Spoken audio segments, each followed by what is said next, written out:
প্রাপ্ত চেয়ারম্যান জনাব তারেক রহমান সাহেবের প্রতি অনুরোধ থাকবে, আপনি আপনার বাবা এবং মার মতো আপসহীন এক নেতৃত্ব বাংলাদেশে গড়ে তুলবেন।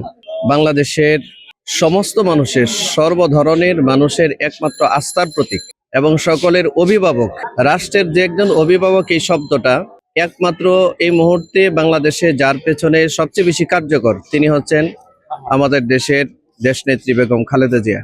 দল মত নির্বিশেষে রাষ্ট্রের সর্বস্তরের মানুষ যার কথাকে মেনে নিতেন বা মেনে নেওয়ার মতো একটা মানসিকতা তৈরি হয়েছিল, এটা হচ্ছে বেগম খালেদা জিয়া। বেগম খালেদা জিয়ার ইন্তেকালে আমরা সবাই শোকাহত। গত কয়েকদিন আগে আমাদের বীর শহীদ ওসমান হাদির শাহাদাতের কারণে এমনি আমরা সবাই মর্মাহত, শোকাহত। গোটা রাষ্ট্র আজকে বিপর্যস্ত। এই মুহূর্তে বেগম খালেদা জিয়ার এই ইন্তেকালের সংবাদ, এই সংবাদে সারা দেশবাসী সহ সারা পৃথিবীতে বাংলাদেশের যত ভাই বোনেরা আছেন সবাই আজকে শোকাহত। সারা বিশ্বই আজকে, বিশ্বের বিভিন্ন আন্তর্জাতিক গণমাধ্যমগুলোতেও এই সংবাদটা খুব ফলাও করে প্রচারিত হয়েছে। তা আমরা আসলে আমাদের আপসহীন দেশনেত্রী বেগম খালেদা জিয়ার ইন্তেকালে আমরা রাষ্ট্রের সর্বোচ্চ পর্যায় থেকে এমন একজন অভিভাবক আমরা হারানোর কারণে আমরা সবাই শোকাহত। আমরা আতঙ্কগ্রস্ত যে এই অভিভাবকহীন বাংলাদেশের ভবিষ্যৎ আগামীতে কি হবে আমরা জানি না। তবে বেগম খালেদা জিয়ার জন্য আমরা হৃদয়ের সবটুকু আবেগকে উজাড় করে আমাদের শ্রদ্ধা, ভালোবাসা এবং আমাদের দোয়া, আল্লাহ তাআলা যেন ওনার জিন্দেগীর ভুল ত্রুটিগুলো ক্ষমা করে, আল্লাহ ওনাকে জান্নাতের সর্বোচ্চ মর্যাদা যেন দান করেন, আমরা এই আশাই ব্যক্ত রাখি।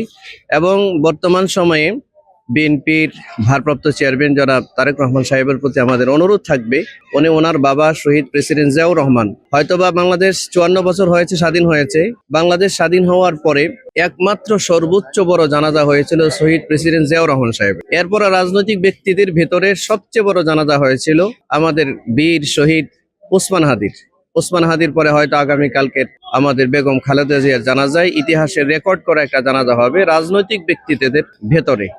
তো আমি শহীদ প্রেসিডেন্ট জিয়াউর রহমানের সন্তান হিসেবে এবং বেগম খালেদা জিয়ার সন্তান হিসেবে বর্তমানের বিএনপির ভারপ্রাপ্ত চেয়ারম্যান জনাব তারেক রহমান সাহেবের প্রতি অনুরোধ থাকবে, আপনি আপনার বাবা এবং মার মতো আপসহীন এক নেতৃত্ব বাংলাদেশে গড়ে তুলবেন।